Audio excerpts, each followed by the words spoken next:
Imagine this. The most powerful man in America, trying to fire the one person who controls your mortgage, your credit card rate, and your retirement account. April 2025. President Donald Trump is publicly calling for the Federal Reserve to cut interest rates, immediately. But Fed Chair Jerome Powell isn't flinching. Instead, he says, inflation is still too high. And just like that, the U.S. enters a new kind of power struggle, not between nations, but between Wall Street, the White House, and the central bank. Can Trump really pressure the Fed into submission? Can Powell hold the line and protect the Fed's independence? And more importantly, how will it impact you, your loan, your job, and your financial future? This isn't just politics. It's about the fate of the world's largest economy, and the invisible tug-of-war that could change everything from interest rates to inflation. Welcome to the showdown between Donald Trump and Jerome Powell. Before we dive deeper into this power struggle, let's take a step back.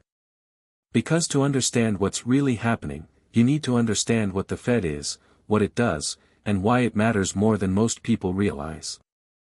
The Federal Reserve, often called simply the Fed, is the central bank of the United States. But unlike most government agencies, the Fed doesn't answer to the White House. Its primary mission is to keep the U.S. economy stable, managing inflation, supporting employment, and ensuring the stability of the financial system. How does it do that? Through its most powerful tool, interest rates. When the economy is overheating and inflation rises, the Fed raises rates, making borrowing more expensive, which cools demand. When the economy slows or faces recession, the Fed cuts rates, to stimulate spending, investment, and job growth. The current interest rate? Between 4.25% and 4.5%, a level many economists consider neutral for the moment. Not high enough to crush the economy. Not low enough to risk more inflation. But for Donald Trump, it's still too high. Trump wants a rate cut to boost growth, encourage business investment, and, yes, improve economic optics before the election. But Powell sees it differently.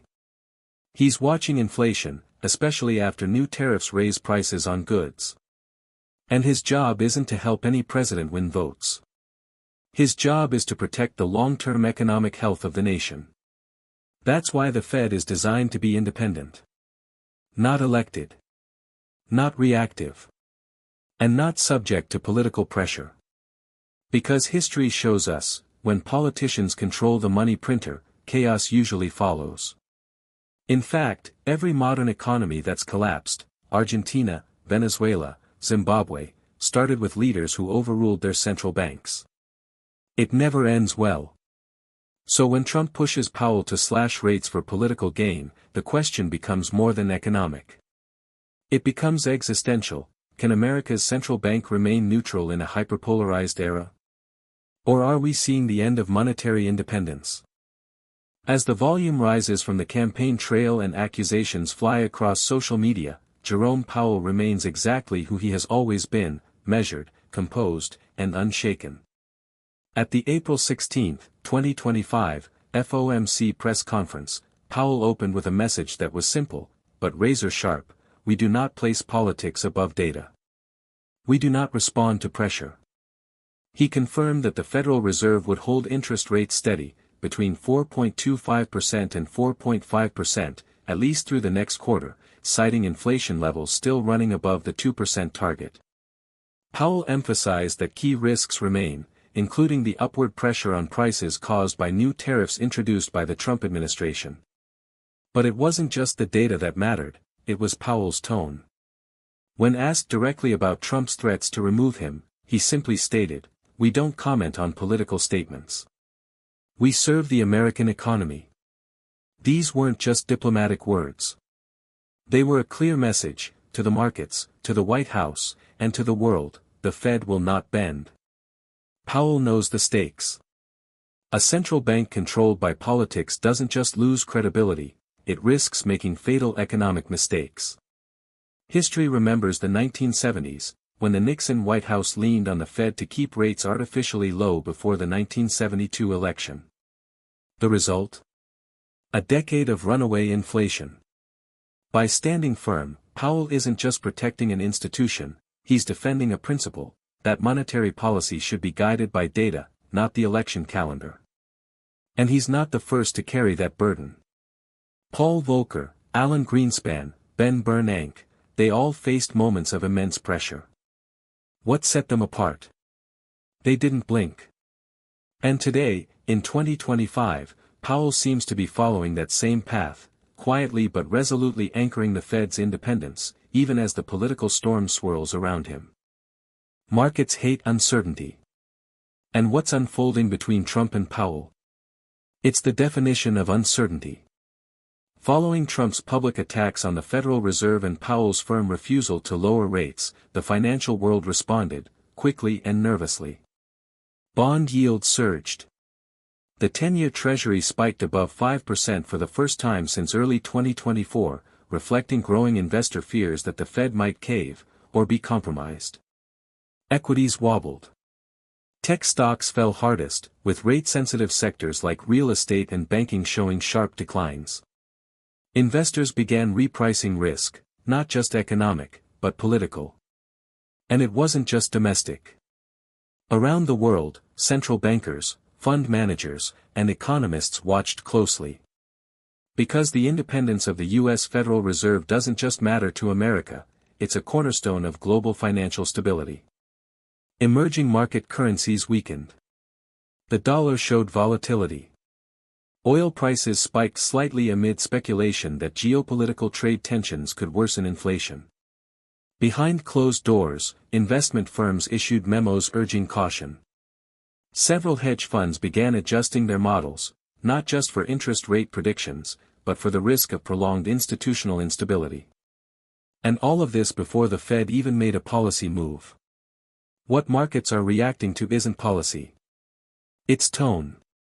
It's perception.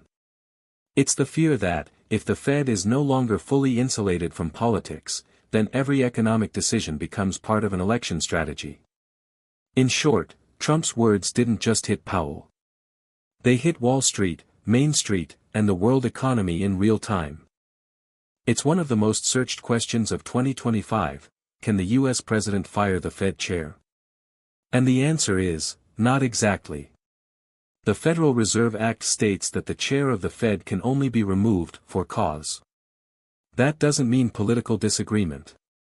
It means misconduct, corruption, or a clear failure to fulfill legal duties. This legal firewall was built intentionally, to keep the Fed free from short-term political cycles. But that hasn't stopped presidents from trying. In the early 1970s, President Richard Nixon famously pressured Fed Chairman Arthur Burns to keep rates low before the election. It worked, for a while. But the long-term cost was devastating, a decade of runaway inflation.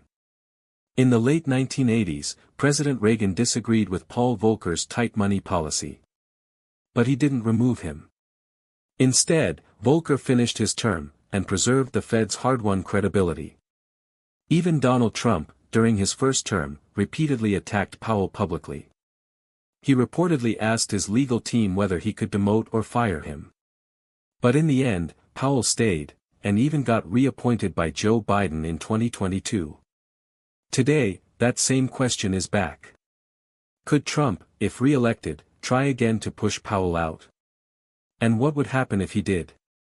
Legal experts warn that even attempting to remove Powell without cause would trigger a constitutional and market crisis. It would likely be challenged in court. The dollar could fall. Foreign governments might question the long-term reliability of U.S. economic governance. Because at the heart of all of this is trust. Trust that the Fed will make decisions based on data, not demands. Trust that the economy is not just another campaign strategy.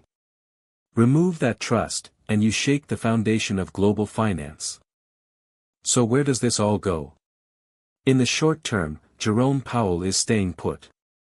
The Fed is expected to hold interest rates steady, watching inflation data closely, especially after the recent spike in tariffs. Unless inflation drops significantly, or the economy stumbles, Powell likely won't cut rates anytime soon. But the pressure? It's not going anywhere. Trump's campaign has made interest rates a core issue. And as the 2025 election heats up, we may see even more aggressive rhetoric against the Fed, especially if economic growth slows.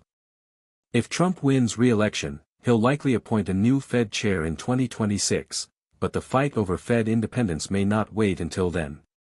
We could see court battles, market swings, and escalating tension over just how far presidential power can go. Meanwhile, for average Americans, the impact is already being felt. Higher rates mean higher mortgage payments, pricier credit cards, and tougher borrowing conditions for businesses.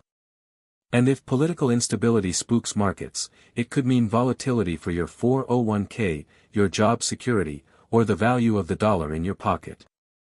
This isn't just a policy debate, it's a turning point. A test of whether America's economic guardrails can hold under political pressure.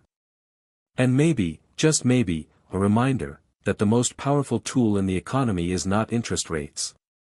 It's trust. In the end, this isn't just about Powell. Or Trump. Or even interest rates. It's about the delicate balance of power that keeps the world's largest economy functioning. It's about whether America's institutions can withstand pressure, not just from inflation, but from influence.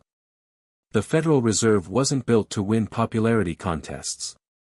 It was built to do what's hard, when it's necessary, to make decisions based on data, not elections. And Jerome Powell? He may not be a politician. But in 2025, he's one of the most important players on the global stage. Not because of what he says, but because of what he refuses to compromise. The real question now isn't whether rates go up or down. It's whether we're entering an era where economic strategy gets rewritten by political strategy. And if that line breaks, it's not just Wall Street that pays. It's all of us. If you've made it this far, you clearly care about what's shaping the future of your money, your job, and your country. So here's your next step. Hit like if you value independent economic analysis.